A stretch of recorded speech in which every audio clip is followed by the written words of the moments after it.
तस्वीर दिखा रहे हैं हम, अभी जो रुझानों में पिछड़ते हुए दिख रहे हैं पूरी तरह से महागठबंधन, उसके बाद भी यहाँ पर जो है बहुत शांत माहौल है, कुछ मीडिया कर्मी केवल यहाँ पर हैं और उसके अलावे कोई भी व्यक्ति यहाँ आपको नज़र नहीं आएगा, बस सुरक्षा कर्मी जो यहाँ पर हैं वही लोग नज़र आ रहे हैं। राबड़ी आवास के बाहर की तस्वीर है, हम जगह-जगह घूम रहे हैं और देख रहे हैं कि कहाँ पर किस तरह का माहौल है। ये 10 सर्कुलर रोड राबड़ी आवास है और यहीं पर सीटों का जब बँटवारा हो रहा था कि उस समय किस तरह की भीड़ थी, क्या कुछ था, सब हमने दिखाया था और यहाँ पर आज जो काफ़ी है सन्नाटा प्रदूषण हो पसरा हुआ रहा है। है। और पीछे दिखा दीजिए वो जो है वहाँ पे मुख्यमंत्री आवास है, वहाँ पर कुछ गाड़ियाँ आती-जाती हमको दिखी हैं जो अंदर गई हैं, वहाँ सुरक्षा बल काफ़ी भारी मात्रा में तैनात किया गया है और इधर जो है हम लोगों को पूरी अगर तरह नहीं से जाने दे रहे हैं, ऐसी खबर आ रही है। सन्नाटा हाँ, पूरी तरह से सन्नाटा पसरा हुआ है, नहीं ऐसा कुछ नहीं है यहाँ इस साइड वाला में दिक्कत नहीं है, यहाँ पे लोग आ रहे हैं, जा रहे हैं। अब देखिए सुरक्षा बल के कितने पुख्ता इंतजाम यहाँ पर किए गए हैं सीम आवास के बाहर में और अभी-अभी एक गाड़ी भी हम देखे अंदर गई थी, हालाँकि हम देख नहीं पाए कि उस गाड़ी में कौन था। तो यहाँ पर हल्की-फुल्की हलचल है सीएम आवास के बाहर में, लेकिन राबड़ी आवास के बाहर में कोई हलचल आपको अभी देखने के लिए नहीं मिलेगी। तो ये अपडेट जो है राबड़ी आवास के बाहर से है। कहीं न कहीं उन्होंने इस हार को एक्सेप्ट ही कर लिया है, जिस तरह से रुझान आ रहा है और अनिकेत जैसे-जैसे काउंटिंग बढ़ रही है, सर ये सीमित होते जा रहे हैं। महागठबंधन की सीटें और रुझान में कम होती जा रही है। हुँ, ये चैनपुर से जमा खान हैं, वो भी आगे चल रहे हैं और जितने भी मंत्री हैं बिहार सरकार के, सभी अभी मंत्री आगे चल तेजस्वी रहे यादव हैं। का लेटेस्ट अपडेट क्या है अनिकेत? वोट का अंतर तो काफ़ी कम हो गया, 100 कुछ वोटों की सिर्फ अंतर थी दोनों में।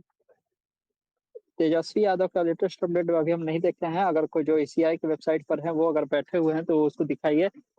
सर, ये जो बात कही जा रही थी राजद की तरफ से, कल सुनील सिंह ने भी कहा कि अगर इस तरह का कुछ मैंडेट आता है या कुछ गड़बड़ियाँ होती हैं, उसके बाद जो है, हम लोग नेपाल जैसा हाल कर देंगे। कल तेजस्वी यादव भी रात को लाइव आते हैं, प्रेस कॉन्फ्रेंस करते हैं और बोलते हैं कि सब जगह तैयार रहना है। रात को ऐसी कहीं भी कुछ हलचल वाली खबर नहीं आई कि गड़बड़ी हो रहा है, कहीं कुछ हो रहा है, जैसे परसों-तरसों आया था सासाराम से। अब कहा जा रहा है कि 2 बजे के बाद 2 बजे के बाद, क्या लग रहा है कुछ महागठबंधन की तरफ से केवल ईवीएम पर, वोट चोरी पर ही उठाया जाएगा आवाज़ या कुछ और भी देख रहे हैं? मुझे लगता है कि उसी तैयारी में वो लोग हैं, इसको स्वीकार वो लोग नहीं करेंगे, इस मैंडेट को स्वीकार नहीं करेंगे। हुँ, मैंडेट को स्वीकार नहीं करेंगे महागठबंधन के लोग और जितने भी लोग हम लोगों भी इस तरह का मैंडेट का माने अनएक्सपेक्टेड है, ये मेरे लिए भी अनएक्सपेक्टेड है और खास तौर से जब बीजेपी सिंगल लार्जेस्ट पार्टी आती है आ रही है 86-87, ये तो मुझे भी अनएक्सपेक्टेड लग रहा है। मैं ये नहीं कह रहा हूँ कि चुनाव आयोग पर उंगली उठा रहा हूँ या उनकी निष्पक्षता पर, लेकिन मुझे मैं स्वयं भी इसको डाइजेस्ट नहीं कर पा रहा हूँ। मुझे अनएक्सपेक्टेड ये लग रहा है, इसलिए कि मैं भी खूब घूमा हूँ, लोगों से बात किया हूँ, अच्छी तरह से बात किया हूँ।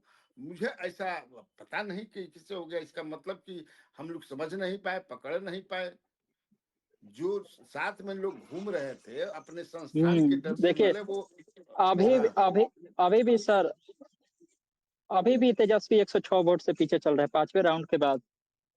हम्म, हुँ।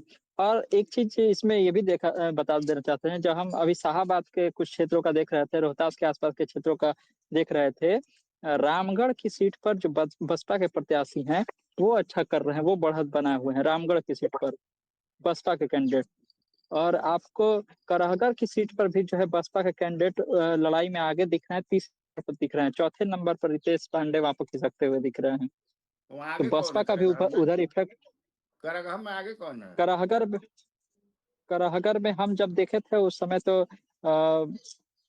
संतोष मिश्रा आगे चल रहे थे, लेकिन अब शायद अपडेट बदल गया होगा।